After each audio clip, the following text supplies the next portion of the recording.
Hey folks, I'm Ilya from VWorks, and I've been working on various things, including kubeadm, and I've also worked on Linux Git Kubernetes project. And I'm happy to answer all sorts of questions, as I've been using Kubernetes for quite a while now. And I think my mic was muted the whole time, so nobody heard anything I say. Anyway, welcome everyone to the Kubernetes office hours. We're going to get started. Here's how it works. We hang out in hash office-hours on Slack, on the Kubernetes Slack. That's slack.k8s.io. You ask questions, and then we have experts here who will answer them live for the audience. So with that, if you have any feedback on us on how the audio is sounding, I can adjust the volumes and whatnot, and we can get started. So let me just ask, how do we sound? And we've got 201 people showed up today. So hopefully a good amount of questions are coming. Let's just make sure that the stream is live and healthy and good. And with that, we will start to take some questions. Ed says we sound fine, so we're going to begin here. Ed asks, what's the current state of Kubernetes on ARM? Is there one single place the project is being coordinated, or is it scattered about? And Justin and Kevin, feel free to hop in. Current state of Kubernetes on ARM. Is there one single place the project is being scattered about? Sounds like Kevin's network is not very good, so he's just going to listen, and that's fine. Kubernetes on ARM, I know Lucas is really into this. So I will look that up for you. I believe in general sense, like most parts that are generic to Kubernetes project have been integrated in the main repo. I don't think you have like patches or anything like that kicking around. And I do believe there are release artifacts as well. So there may be, like sort of distro-specific installation instructions, but general support for ARM architecture is definitely a good tree. Mm-hmm. And I know I've seen instructions in the official documentation for, I don't know how to say this, but Hypriot OS? Hypriot? Oh, right. Yeah, there's that, and there's like Raspbian, but I thought yeah. which one of them is the kind of the de facto these days? So I know Ubuntu runs on Pi's fine, but I don't know the state of their binaries as far as Kubernetes binaries. But I do know the person that you need to talk to, Ed, so hopefully that helps. So I'm going to give you a link to this guy, Lucas. It's github.com/LUXAS, and he does a lot of ARM stuff. Like I've seen pictures of his little home lab and things like that. He hangs out in SIG cluster lifecycle, and you could probably just toss him a quick question and he'll give you the rundown. But I do know I've seen his work there. I've also seen talk on the GitHub issues about getting binaries for power as well, little Indian power. So I know that there's definitely work happening as far as cross-platformy things go. I don't have the exact status of all the cross-platform binaries. But that's a good question. And then, Ed, if you could do us a favor, and whatever he tells you, just let us know in the channel. We'll make sure when we have the next office hours, we just give it a shout-out so that we have it on video somewhere. So hopefully sometime in the future when someone sees the videos, they can find out what the state is, and we can just continue. All right, moving on. Thanks, Ed, for your question. Keep them coming. Clive asks, how does the team view A, custom resources plus operators, and B, API aggregation moving forward in the future? The pros and cons of each and general feedback for extending Kubernetes functionality. All right. I mean, I can have a stop at that. Sure. I'm not in any way expert in this area present. It's been the area which I wanted to experiment in, but not quite yet. Didn't get around there yet. So yeah, so we have things like custom resources, operators, and API aggregation. So, I mean, an operator doesn't actually have to have a custom resource definition to go with it. You could have an operator that just sort of acts on its own without exposing a particular API type. So operator is sort of a collective term for things that do things inside your cluster, right? They may optionally expose a custom resource definition based API, but they may just expose an API of their own if they feel like it. It's sort of up to the author, right? An API aggregation, I believe that's a particular case of that's a special case of a custom resource implementation, right? So if you from what I understand, essentially you do need an API server if you are to support like different versions of your custom resource API, right? So if you want to do conversions and such things, you then need an API server, and then you might need to have an etcd to go with it as well. So James is not here today, but he's got a bit more expertise in this area, and I think one of regulars from your side, Joe, Alex, who was quite an expert in custom resource types and things. Yeah, so Andy will be here on the West Coast edition later on today, so I can go ahead and repeat that question. Yeah, so through the next session. Yeah, is that sort of giving you a better idea, Clive, or you would rather go and wait for Andy to respond in the West Coast session? So it's kind of like, it depends what you want to achieve, basically. So operator is kind of generally a pattern, and API aggregation is a special case for some of the custom resource definition implementations. That's at least my understanding of it. One of the things you might want to look at is the operator kit. Let me find the link. Is there is operator kit latest state of art, Joe? I am woefully undereducated on operators. Cool. I've used the core Linux one, the update one, and that's basically it. Right. So yeah, I think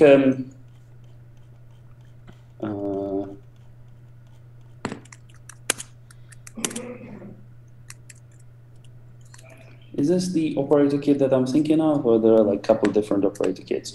So the operator kit that I'm thinking of is the one by Jones Sawyer.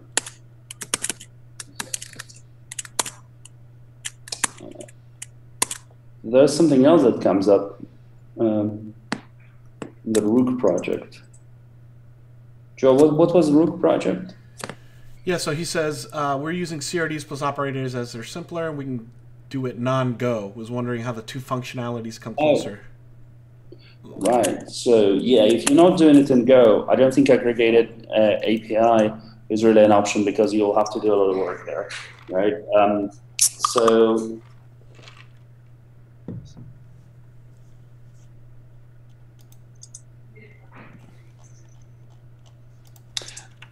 yeah, defaulting and validation, right? That's, I think, something that lives in the like API server builder, also for API aggregation. Okay, so it sounds like you've done a fair bit of homework there already, Clive. So yeah, it's probably best if you join the next office hours call, where Andy will be able to tell you more about this, right, Joe? Yeah, and what SIG could this fall under? Oh, well, is this actually like, I mean, it's not really, well, some of it API machinery, but some of it would be SIG apps, right? Yeah. So this is just an opportunity to drop this link because I think it's useful.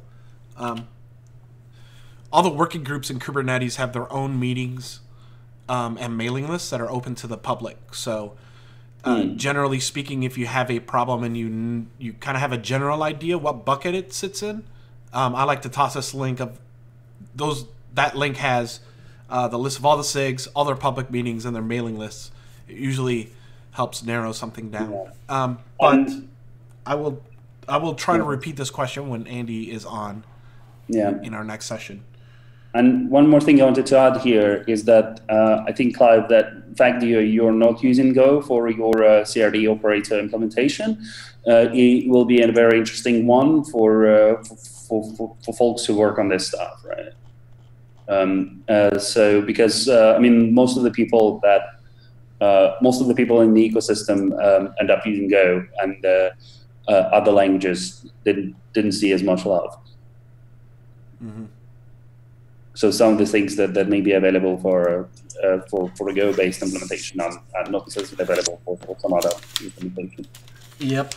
And Clive mentions it'd be great to get Philip Whitrock on here and just talk about it all day, and I think that's a great idea. So I will actually write that down, that he's been requested, and then we will try to get him on. Actually, you know what? Clive, if you're available later on today for the West Coast edition, because I believe Philip is on the West Coast, maybe we can get him on last minute. I'll see what he's doing today. Maybe he can join us and help answer some questions. That would be great. So sorry we couldn't fully answer the question, but it sounds like we're getting somewhere with that one. Let's see. Have I missed any questions? Feel free to keep queuing them up in the channel. The channel is #office-hours. On the Kubernetes Slack. And let me see. I've let the Kubernetes users channel go. Let them know that we are streaming. So if you want your questions answered, please get them going. Real quick, Ilya, while we're waiting for questions, you announced, you as in you Weave people, announced your own operator. You kind of want to talk about it a little bit?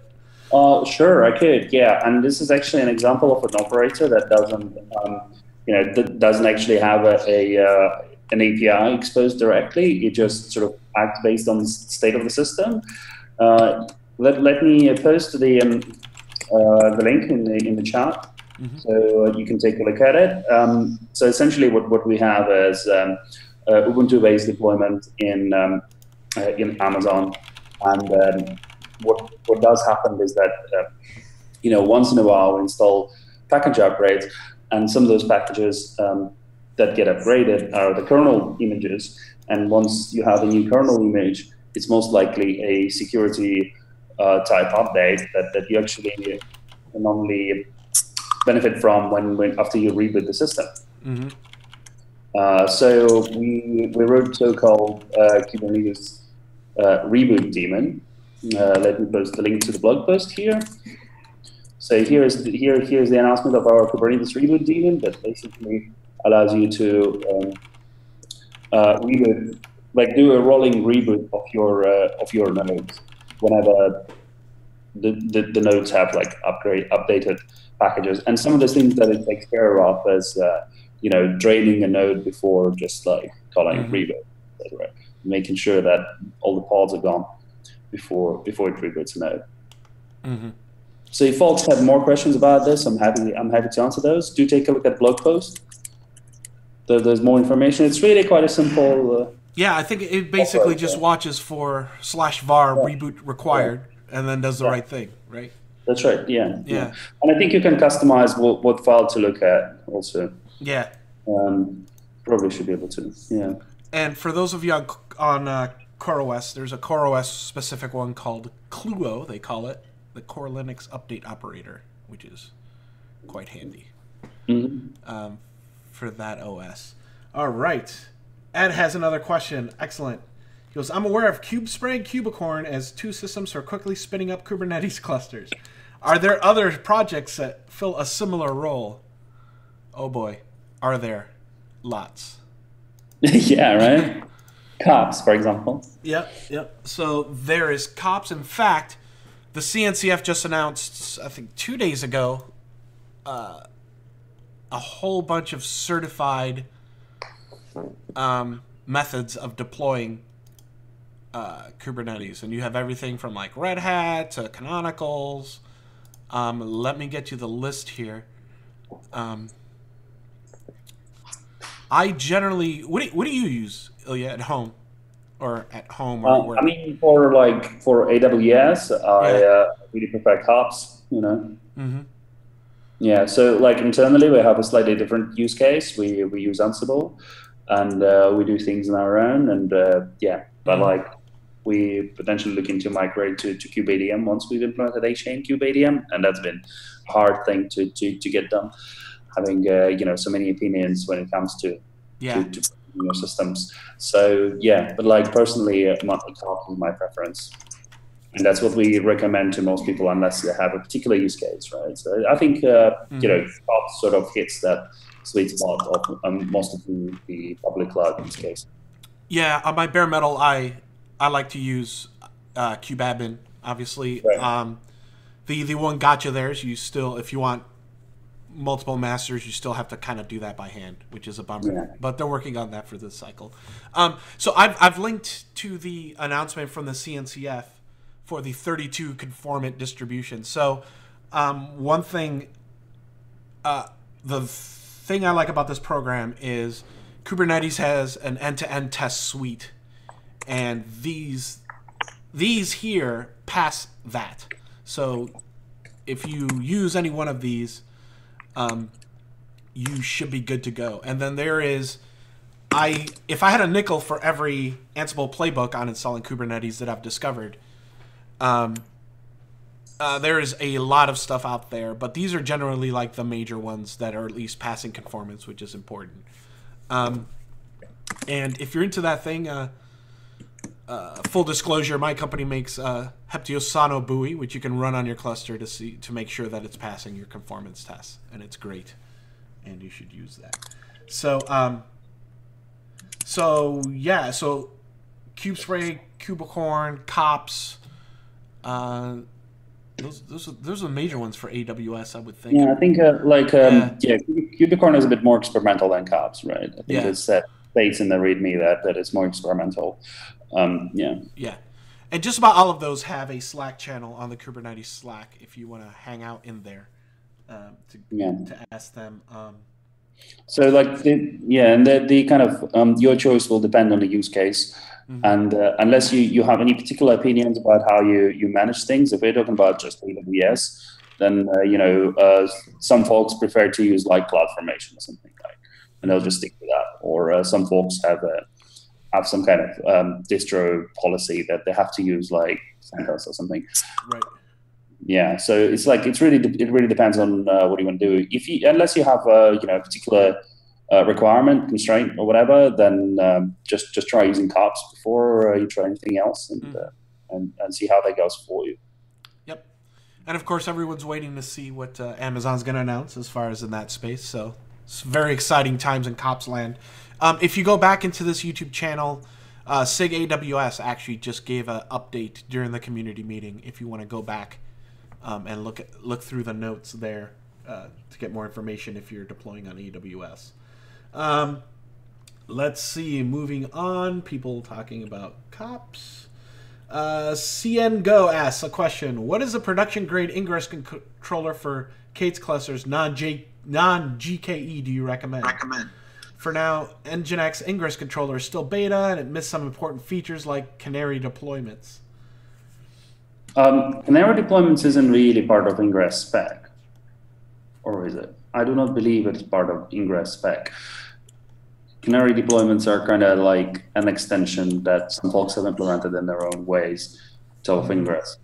Am I right, Joe? I think them quite up to date. Let's see. So yeah, I mean, Joe, you guys just released an Envoy-based ingress controller, right? Yeah. So another, we just released Heptio Contour, which is builds on top of Envoy. But that just started. I would be hesitant to call that production ready right now. Although development velocity is very fast on it, and and Vlad mentions traffic as well. I know people that use traffic and love it. I don't really have an opinion on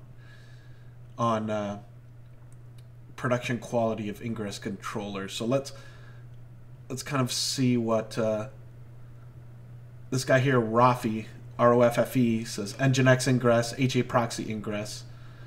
But traffic has some serious limits when it comes to TLS certs and ingress rules. It cannot handle them unless you mount them into a pod. And now a bunch of people are typing, so it sounds like there's a lot of opinions here.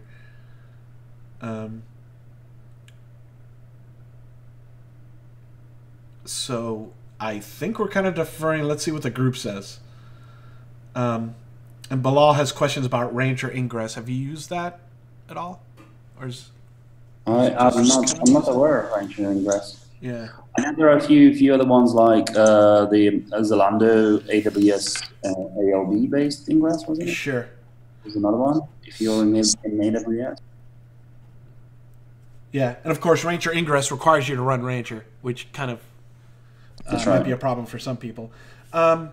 It would be, so here's what I'm going to do. I'm going to write down we need ingress information, and I'm going to ask around to see if maybe we can get someone who is an expert on ingress, on a bunch of ingress solutions, to kind of give us the lay of the land. Does that sound doable for everybody? Because it sounds like we don't really have a lot of expertise in this area here.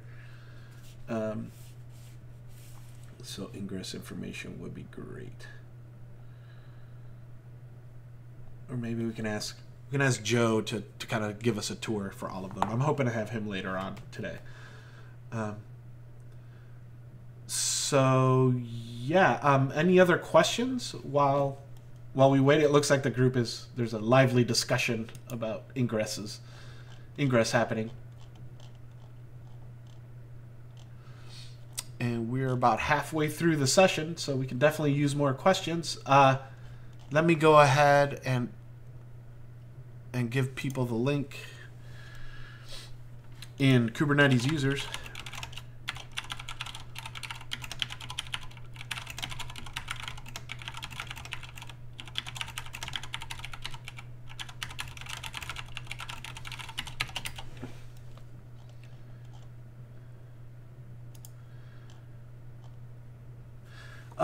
Okay, looks like, oh, I'm sorry, looks like WK Napkip asked the questions.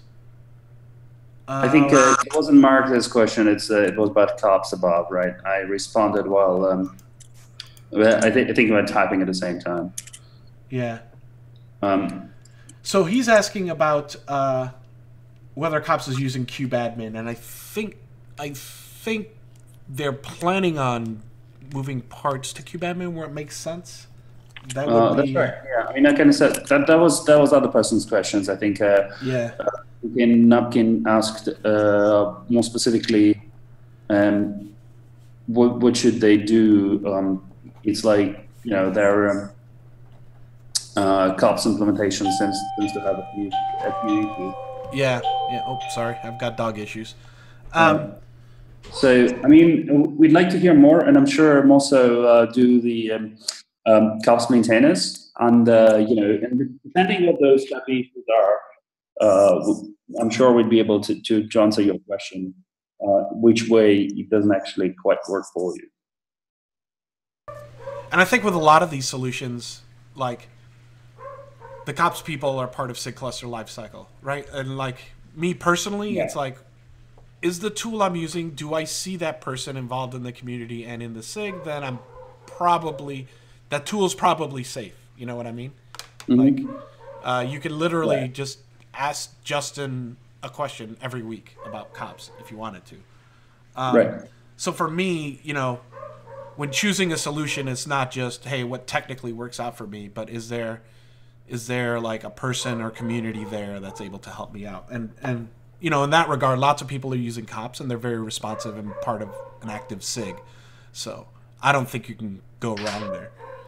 Yeah.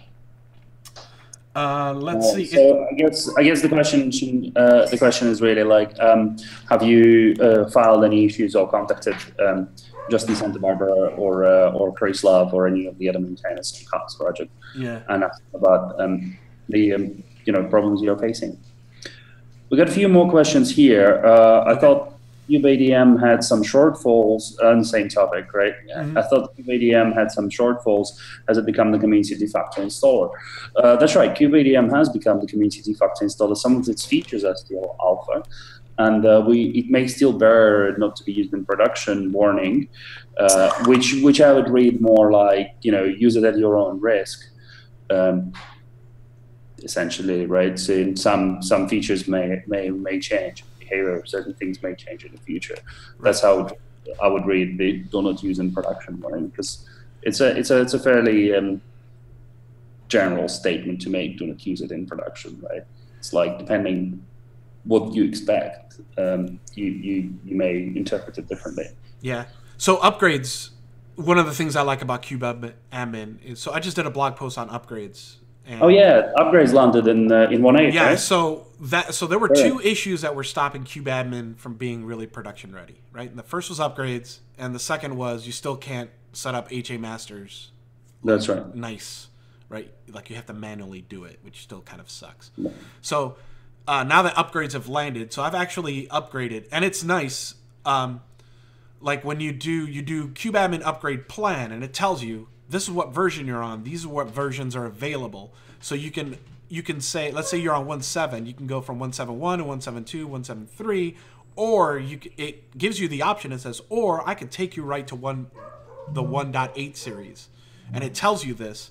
And then it's a two-step process. You upgrade the master plane first. That takes like a few minutes. And after that, you basically just run the upgrade on all the nodes for all the packages. And that was it. Like, it was pretty seamless. It's pretty cool. So now really the only thing stopping, once the HA masters setup is automated, and like we do that by hand for people. Mm-hmm. But once that's automated, that's pretty much like the last big thing that people are asking for. And as far as someone asks, as far as will it replace cops, that kind of thing, I see kubeadmin as more of like a raw tool that pokes stuff. Right? That's right. You still need a tool like cops to do the AWS specific bits, right? That might be out of scope for kubeadmin, right? Yeah. Like, there's very segmented, like, kubeadmin should do these things and only these things, and then let a tool like cops that's cloud specific, or to kind of push kubeadmin's buttons. But a lot of that will be invisible to most users. Yeah. Knock on wood, hopefully. We have another question about like Spark, TensorFlow, and stuff. I'm happy to take that. Sure. Next question from Asteroid Master Zero. Do you see growing support for Spark TensorFlow on Kubernetes? I recently saw experimental Spark support on Kubernetes. Is this considered an important priority? So I think that's an interesting question. So there are two parts, right? So there's the part whether something like Spark support is an important priority, and what about general Spark TensorFlow and type things like that, right? So I wonder in what sense you're asking about whether it's important priority. Is that you would like to see better? You'd like to see this improve soon, or you're thinking of this versus something else that you've been waiting for, like Spark support versus some other feature that you really want to see supported sooner. So I wonder what about that part of the question. But in general, yes, Spark support has landed fairly recently. I haven't seen it myself, but I do know actually one person who was here earlier, that was Clive, from Selden. They do Spark and TensorFlow and Kubernetes. They have essentially what is a Spark and TensorFlow distribution that you can easily install on Kubernetes and play around with. So if Clive, you got anything to add? If you're still here, then please follow up with Asteroid Master if you guys want to have a discussion here.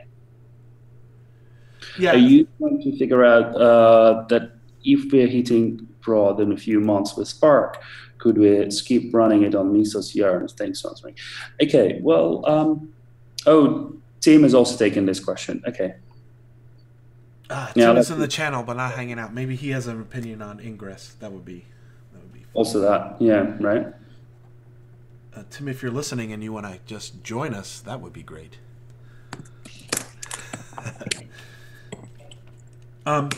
So one thing we did, we did get a Spark demo on the last SIG Big Data status update that we did, and they are due for a status update literally next week. So I will specifically ask about Spark. I know it was in progress. I have not checked recently. Yeah. So that's definitely some information there. And it sounds like Clive has some expertise in the area, so we'll see what he says. In the meantime, so while we wait for that, does anybody have any other questions in the channel?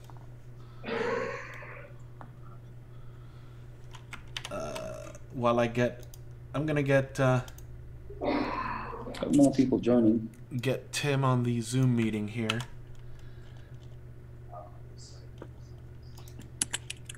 And maybe he'll be able to answer some of our other questions.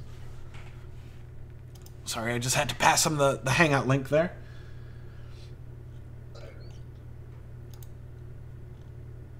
For those of you just joining us in Hash Office Hours, we are answering questions live.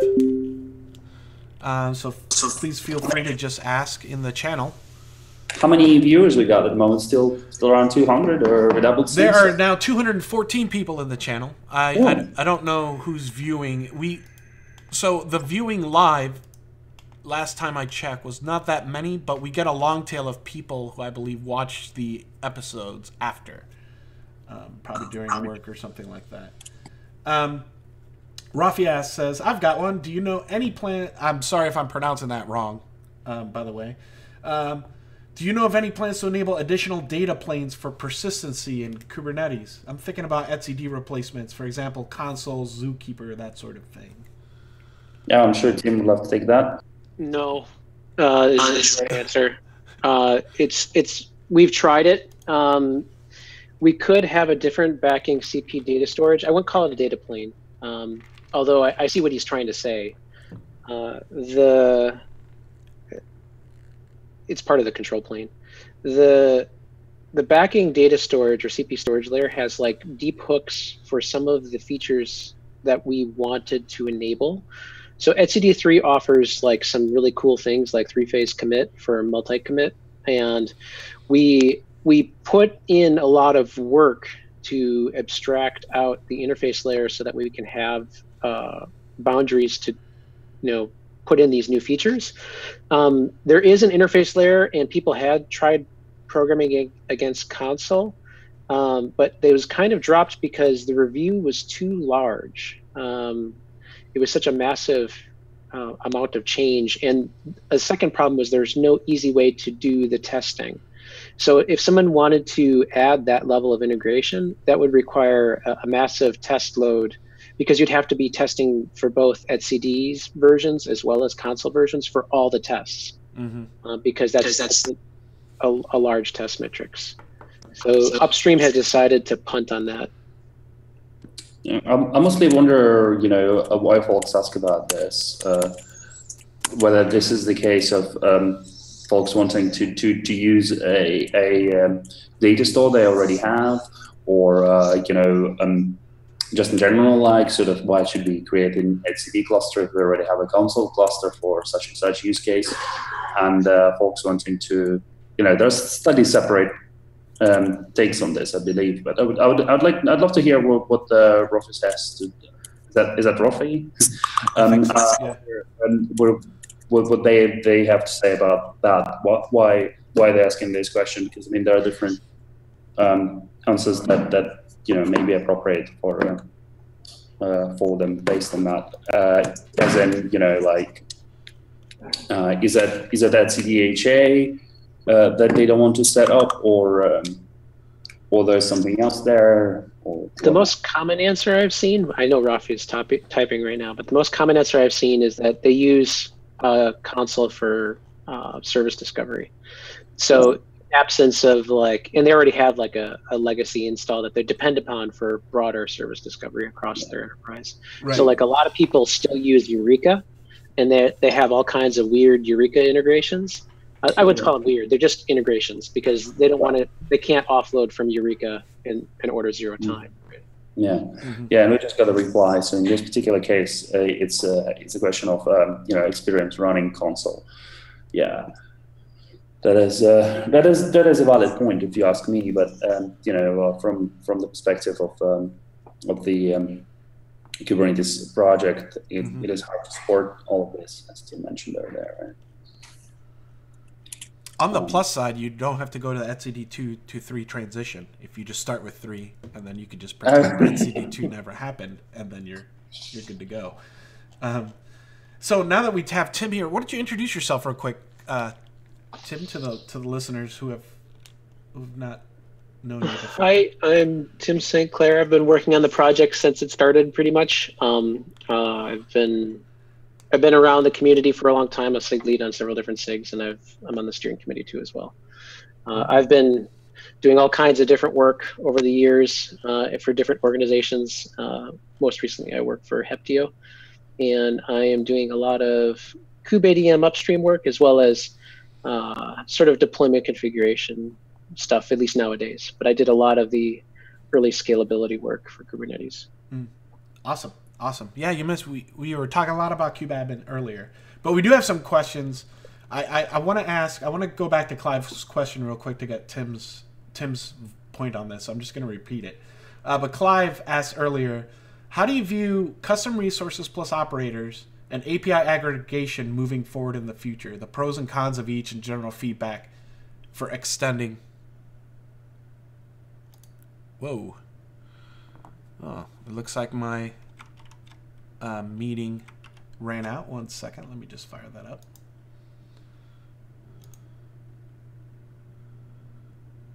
Just give me a quick second. Sorry about that. It looks like Zoom ran out.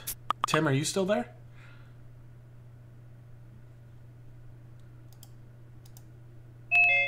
Hey, sorry about that. Yeah, so Zoom basically was like, the host had to show up, goodbye, and hung up on me. So that's good to know for next time. But the stream should still be going. How do we sound, audience? If you can give us a quick sound check, that'd be great. Yeah, so Clive was basically asking our opinions on CRDs and operators and API aggregation moving forward in the future. And Ilya, you kind of answered that question, and I think we just want to know what Tim thinks about. CRDs are a much lighter weight solution. So if you're trying to do simple integrations, CRDs is probably the way to go. If you're looking to stand up your own API that you want to support, like an extension mechanism, like I want to develop and deploy and create this service across every Kubernetes cluster, then you can do API server aggregation, where you create a separate, reusable module that you're going to support with this separate API. Now, people can go API server aggregation. They could do either or, but it's just much more of a heavyweight solution, right? Because you have to manage your etcd integration, et cetera. Okay. But CRDs uses the existing etcd that's there, but API server aggregation currently, now I could be wrong here because I might have changed it. It requires the stand up of its own separate control plane. And I think Clive had some particular concerns there because they're not actually using Go to implement this, what they're building.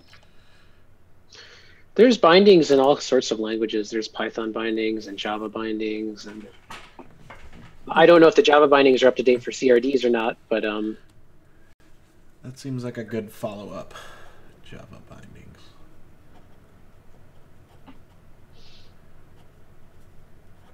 Clive, are you using a JVM language these days, or is it Python? From memory, I thought they were using Python, but yeah, we'll see. We'll see what he says. And while we wait to come around back to that, Tim Stoop asks, from what I can find, the uptake of horizontal pod scaling is pretty low. I can hardly find examples. Do you think this feature is too complicated or generally not very useful? I personally think it's pretty neat, but it's hard to implement reliably. What do we think? I don't like it. Never liked it. But that's my opinion. All right. Well, it becomes thorny, and people kind of, it's easy to blow your foot off, which is the problem that people face sometimes. It's not that I don't. It's kind of like it's a powerful tool that's easy to misuse. Yeah, and that's the reason I don't like it. It's not that it's not a good idea. It's just that it's super easy to make a big mistake. And some people have made mistakes where they auto scale down to 0, and then all of a sudden their services go down. And some people don't realize that the dimensions of scalability have nothing to do with the current metrics that they're using, right? So auto scaling currently is only CPU, and I know people were adding networking, but in reality, you want to have a separate controller that can introspect your service, that knows what your service is doing and scale on the dimensions that you find useful, right? Isn't there like a custom metric support now? There is, but it's at that point when you start integrating with custom metrics, you're better. It's so easy to write a controller to dynamically scale things that I think that's almost an easier route than to just integrate custom metrics. But like, I mean, besides like horizontal pod auto scaling, are you kind of on the side of cloud instance auto scaling, like node auto scaling type stuff, or because I hear some folks say that auto scaling at times is much more costly to implement than what you gain from it.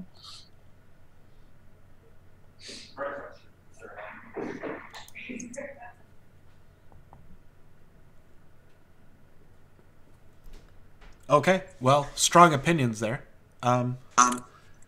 It's just something I can keep hearing, and a lot of people do go to Kubernetes and cloud and all that, and they kind of dream of auto scaling, and you have to think twice really. Is that really what you want? You want to spend time?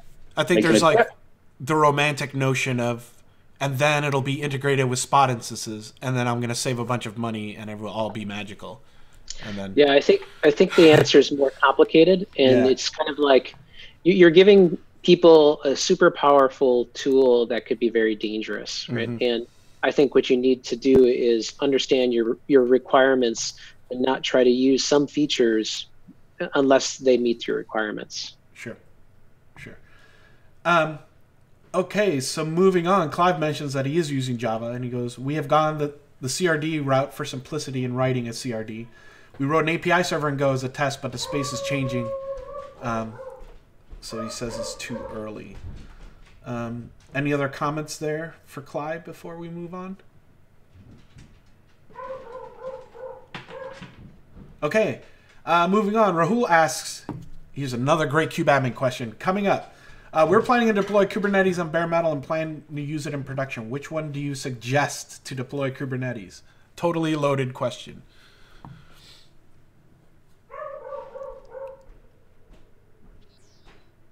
The community support, I always, because I help work on kubeadmin nowadays, I always recommend kubeadmin because it's a well-trodden path and a lot of people are working on it.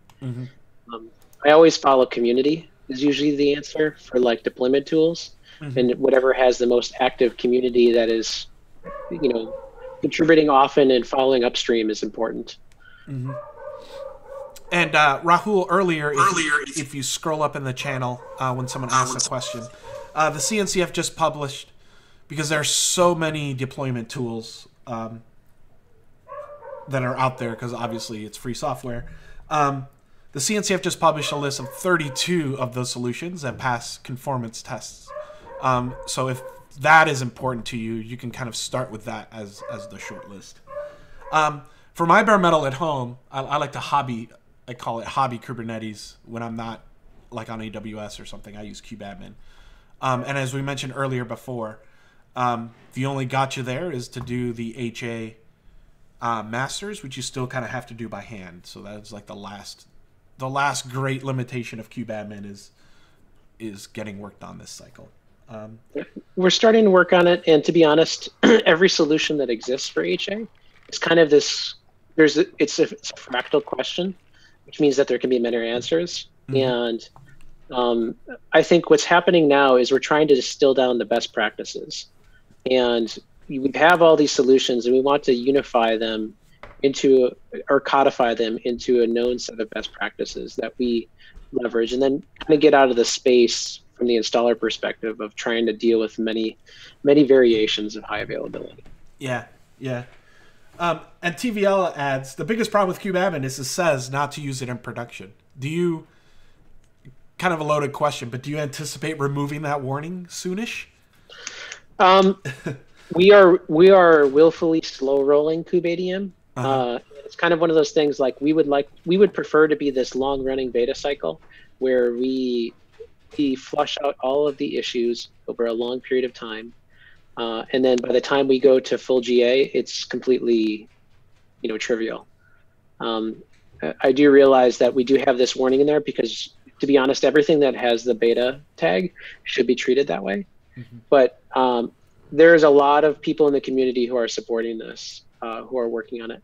I think the general good rule of thumb that I always follow, and I tell other people to follow, is don't install the latest .0, right? Mm-hmm. Wait for like a .2 or .3 from a major or from a minor release revision, because that way you know that the community has flushed out a lot of the major issues with how to install and configure all the latest features.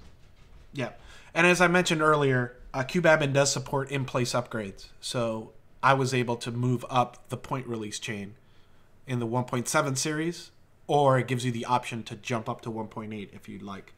So you can stick with like the long-running point release series and then upgrade at your leisure on, when the next major update is at like 0.2 or 0.3 or whatever your upgrade cycle is at work, right? Like some people will just choose to upgrade once a quarter or whatever. It kind of lets you go at your own pace, but it's also nice to just grab the point release fixes without having to commit to like a major upgrade, So that's really cool. Whichever one of you planned kubeadmin plan, that command is like ninja. I love it. So let's see. Rafi wants to ask. He says, I'm not on the panel, but if you're going to go for a tool, use kubeadmin. But my personal recommendation is to try the hard way to learn all the components. You'll have a ton of experience to debug your environment built from scratch, as a lot of problems will hit you early on. I can't say enough about this. I went through the hard way once, and I kind of told myself I'm going to only do it once. But it does kind of give you a nice sense of accomplishment to kind of figure how everything is. Sort of like the first time you compiled your own kernel. And then after that, you're just like, never again. So, let's see.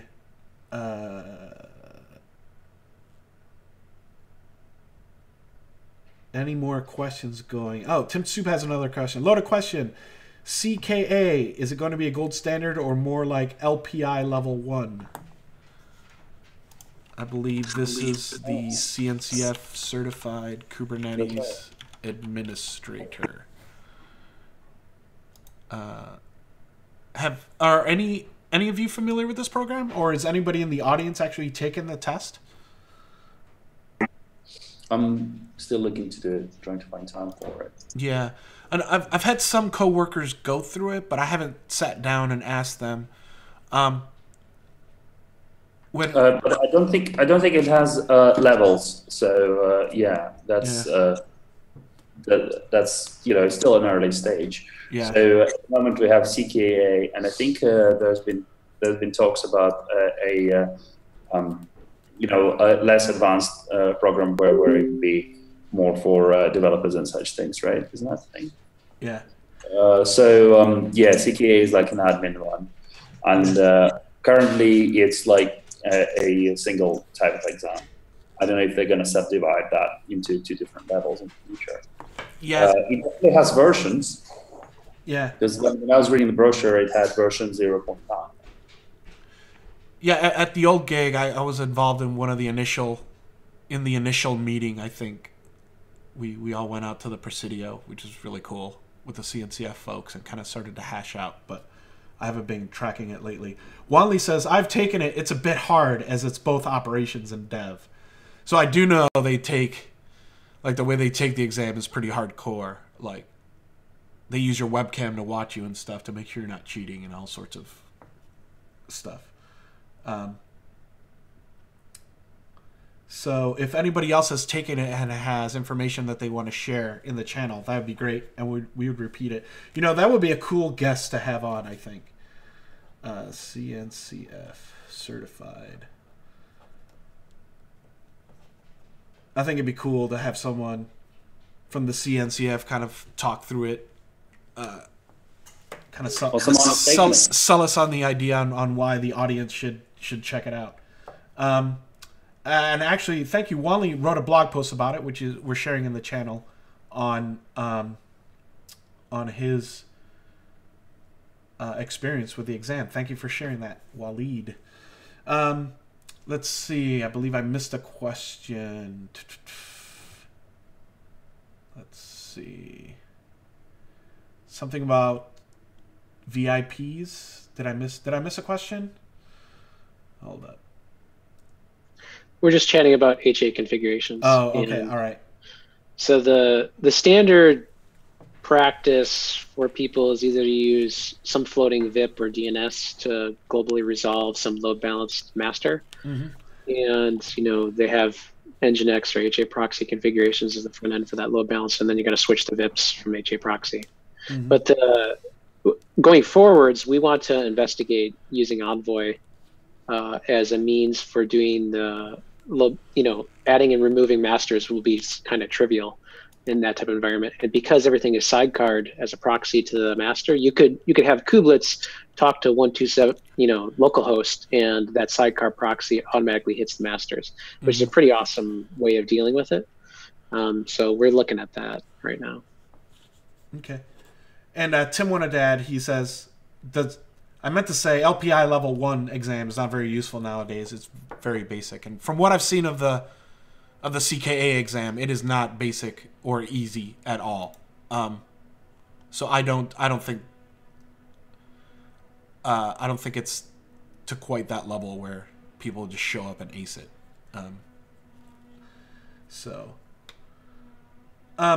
Tim, someone asked earlier opinions on Ingress, what people are using in production. I kind of mentioned how Heptio launched Contour. What are you seeing as far as people running in production in Ingress? I think we kind of talked about it a little bit, and the consensus in the channel generally seemed to be Nginx Ingress is still kind of what people are using in real life today.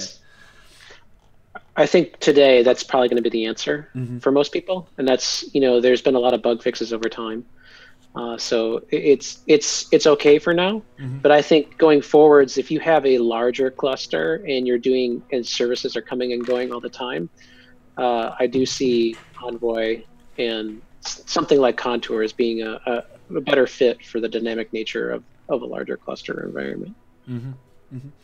And we are running out of time. We've got basically 3 minutes left, so I think we have time for 1 or 2 more questions if you want to ask it. I see Chris Love has joined us in chat. Welcome, Chris. He's one of the cops people. So those of you that were asking questions about cops, he is your go-to man. So Vlad asks, pure Envoy for Ingress or Istio? It's kind of a Contour is Heptio's Contour is a Ingress using Envoy. You could use pure Envoy, but then you'd have to do the same things that Contour does. Istio has a bunch of stuff loaded into it, so it's kind of like if you're just looking for an Ingress solution, Contour is probably better, and you would do the same things. But if you're Istio, I think, is going to have a long tail of development. I think it's awesome, but I think it's still very nascent at this phase. And it tries to do a lot of other things, which is basically how do I set up a pure mesh network with sort of flow control and other monitoring across my whole environment. And it's a cool idea, and I think it's going to be an awesome next step for the community. But I think it's still early days for that. Yeah. And at that point, you're not just deploying Ingress. At that point, you're kind of deploying the whole cake, right? It's the whole cake, and you're doing all this metrics and monitoring for every service that you deploy. So that will be cool. I definitely want to get some Istio folks on as well to answer questions. That'd be cool. Just kind of so people can ask questions about that. Thanks for the questions, Vlad. And that brings us to the top of the hour. We're pretty much done here. I'd like to thank our panel, Ilya and Timothy, for taking time out. And thanks to Heptio and Weave for allowing their engineers to come hang out and answer your questions. We do this the third Wednesday of every month. We have 2 sessions. We have one today. We'll have one in about 6 hours for the kind of the time zone shifts. So we get different panelists on. So we do try to mix it up a little bit and get different levels of expertise. So thank you everybody who showed up today. We hope you show up again. Please share this video. Let people know. The idea here is to make this valuable for you so that if you're ever stuck at work or something like that, you have a way out to get an avenue to an expert without getting lost in the noise of just asking one huge channel, right? So thank you very much, everyone, for coming. We hope you enjoyed it, and we will see everyone in a month. Thank you. Thank you. Bye-bye.